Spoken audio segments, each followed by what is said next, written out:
Hi guys, how are you doing today? Thank you so much for clicking on my video. As always, you are welcome to my channel. Good morning, because it's morning in Nigeria. Thank you so much for clicking. I really appreciate it. I want to talk to Nigerians today about something that is very, very touchy, but then again, I think it's something that it's high time we talked about and we talk to ourselves about. Let me give you guys a background that even made me to think of doing such a video. There is this Nigerian girl. This girl, for us, anybody who has any form of Nigerian ancestry, we consider to be Nigerians. So her father is Nigerian, her mother is, some say Mozambican, some say she's South African, but whichever one it is, anyways, she entered the Miss South African pageant, beauty pageant, and before anybody was going to know what was happening, the thing had spiraled out of control.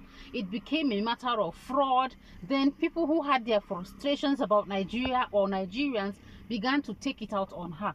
The long and short is that, according to South Africans, she's not qualified to contest in the South Africa pageant because, one, she has Nigerian ancestry, and two, the ticket that she got to lay claim to South African citizenship was gotten fraudulently. That is to say that her mom stole somebody else's identity, and this girl had to pay for it. Nigerians had to pay for it, even though her mom, who did the fraud, is not Nigerian. They didn't take out their anger on Mozambicans or on the girl's mother. They took it out on her and then on Nigerians. There's something they are doing on TikTok right now. TikTok says I think it's the Bolt Wars. They are ordering rights all over. So those of you who don't have cars, sorry, but this video is for those who think that marrying foreigners in itself can guarantee any sort of security for you outside of Nigeria. And I'm frankly speaking, and I'm speaking to Nigerians who want to procreate with anybody they see. You see somebody Mozambican, pagam, because you want your child to have dual citizenship. You see somebody from Tuvalu, no, you want your child to have dual citizenship. So anywhere at all. For me, I think there's no amount of clout that you will get anywhere that your own country cannot give you. So the energy that you are taking, you are expending to look for women from all over, if you put that energy into building your country and giving your country the opportunity for its passport to command the clout of those countries, honestly speaking, for me, I feel like that is an even greater and more noble endeavor than just looking for women from everywhere to marry. Look at this girl now. She's paying for something that happened when she was an infant, because she's 23 years old. That means she was born 2001 when the fraud happened, but she's the one paying for it. It's not like she committed the fraud. No, people have their long-standing animosity towards Nigerians. This message is for specifically for if you see yourself in a country that is hostile to Black Africans or people who are generally close-minded. I don't understand why you feel the need to procreate with those kinds of people. Why you are even looking for, as you see me like this, I don't have any dual citizenship, and I'm very, very happy being the madam that I am in my country. But I think that I want Nigerians especially to take cognizance of that fact.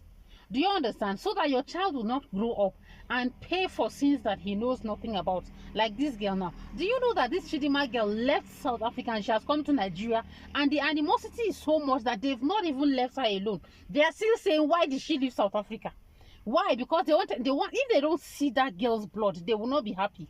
If they don't see her groveling on the floor, and they know that Nigerians are the ones groveling, because whatever happens to her is going to pain us. So if they don't see her groveling and crying and begging, or maybe they see her in one of their jails and she's locked up and then prisoners beat her up or something, I don't think those people are going to be happy. There is absolutely nothing a Nigerian can do right now in that South Africa that will make them happy. And this poor girl is paying for it. She didn't do anything wrong, but she's the one paying for it. This message is for those of you that are looking for South African men to marry, South African women to marry. Anywhere you see them from morning till night, they are looking for every Nigerian that they can see in sight to harass. Then you go and donate your sperm to them. You go and procreate with them. What kind of nonsense is this, for crying out loud? Look at the embarrassment it has caused us here. Okay, we have a culture in Nigeria that I am very proud of, which is that we do not abandon our own, no matter what. If you do bad thing, I believe that I think it's a very good thing, because it has helped us to build communities wherever we are. Chase away the hyena before you warn the hen about straying far away. So yes, for now, I think that we need to first of all protect this girl, which we have done. She has come to Nigeria, and I hope, frankly speaking, if it's my own, they are going to follow. That girl will renounce her South African citizenship and let her never set foot there. If it was up to me, in fact, all Nigerians will pack their load from that country, leave the country, and come back to your own country. It's not like you are homeless, right? Whatever are the problems you think happening to Nigeria, your country is your country, your home is your home, and there is no place better than it. Nobody is going to wake up and call you a derogatory name in your country, right? Those oh my god, I really don't know how it's going to be, but I just felt like I should say this as a note of warning for those of you who are, you can see one man, he has a child in the Philippines, he has a child with the Zimbabwean, he has a child with the Ghanaian, he has a child everywhere, for crying out loud. For crying out loud, what kind of thing is this? I didn't even set out for this video to be a rant, but here we are. It is now a rant. Okay, I wish that I wish that relations within Africans was better, but it is not. These things start out like jokes. Before we know it, it will come and spiral into something very serious. And if it happens like that, when God forbid it is Nigerians that are vulnerable, because there are Nigerians in South Africa, but there are not as many South Africans in Nigeria. They have business interests in Nigeria, but they don't have human beings in Nigeria. So there's a limit to how you can take out your anger on DSTV. There's a limit to how you can take out your anger on MTN or whatever else, Stanbic, Chartered, whatever. I wish things were different, but they are not. And then again, let me use this opportunity to talk to those of you who do things that are illegal. Bikono, if you must, if now by force make you pay for another person's country, try and be law abiding, okay? Because it is like the few that are breaking their laws there are the ones that are making all of us look bad. They are the ones that are giving those who are law abiding citizens there a hard time. So please be law abiding. I saw this video on TikTok where they were complaining about kai kai, and they didn't know what kai kai is.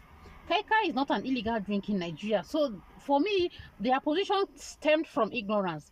But then again, the law is simple. Even in Nigeria, you cannot carry on business without going to register the business so that you pay tax. Why was that person selling kai kai to them by force in the first place? And then he wasn't paying tax, he wasn't doing anything. So please, those of you who are there, if you must stay there, please respect their laws and stay away from their women. Not be by force, okay? Stay away from their women, because a lot of them, I understand, it is access to women that is the main problem. So please stay away from their women if you can, or if you fall in love, because love has no boundaries. So yes, if you go and fall in love, why not just do right by the woman? Stay and do the right thing. Me, I don't tire for this thing, but it is paining me. I was just so pained when I saw the way they were harassing this poor girl. She's so beautiful. It's not even about whether or not she stood a chance. I think she stood a good chance. And if they wanted to remove her there are smarter ways they could have done it without dragging Nigeria in the mud like that. But within this context, we were the ones who gave the ammunition that they were using against us. Had the man not married a Mozambican, for crying out loud, we would be in this situation. Had he not married a Mozambican, we would date this situation. That's my point. So yeah, before you marry a foreigner, I take God's name, beg you, make sure that you consider what is going to happen to your children. And if you are in Nigeria, you too, you want to marry a foreigner in Nigeria, because I don't understand this craze for dual citizenship for children. Sometimes they won't marry you out of love, or they marry you because they are in Nigeria as businessmen. So you will be sitting down there thinking that he loves you very much, and that's why he opened a business in your name. It is because the laws and the regulations guarding how foreigners can do business in Nigeria is different. So they don't want to subject themselves to all that, and that's why they will look for a Nigerian woman, marry her, register the business in her name, and then before you know what's happening, the business has grown, but you have no access to it because you are sitting there in the house feeling like Mrs. Odogu. And please, that is another scam that I'm not, maybe if you want me to do a separate video on the way foreigners are scamming Nigerian women, but it's just that we were so accepting of everything that It's actually a very big problem, you know. When a woman is married to a man, he's a foreigner, but he registered the business in her name, he gives her everything that she needs, that kind of thing. But in actual fact, he's just using you to do his business in Nigeria and escaping FIRS, escaping the government of Nigeria. So please, let us always shine our eye if we are doing all these kinds of things. Love your country. It doesn't cost much, okay? It's the only country you have, okay? And the bulk of time that you see Nigeria being undermined, it was because of the activities of citizens. Please, if you have stayed with me this far, thank you so much. I appreciate it. My name is Ajalah, and there are a lot of other videos that you would enjoy on my channel. If you have anything you would like to tell me, my comment section is open. I'm actually a lawyer and I do a lot of online legal services and advocacy. If you want to have a private session with me, there is a link in the description box that you are going to have to click. Then we will have a paid consultation with me and you. I will help you to navigate anything that you need to understand about Nigerian law. Thank you so much for sticking with me till now. Give me a like so that all the Nigerians on the internet can see this video, and even South Africans, let them see it with their xenophobic heads there. And subscribe if you know you're not my subscriber. That would make me happy and it would make the channel to grow. Thank you so much for sticking. Have a good day. Bye.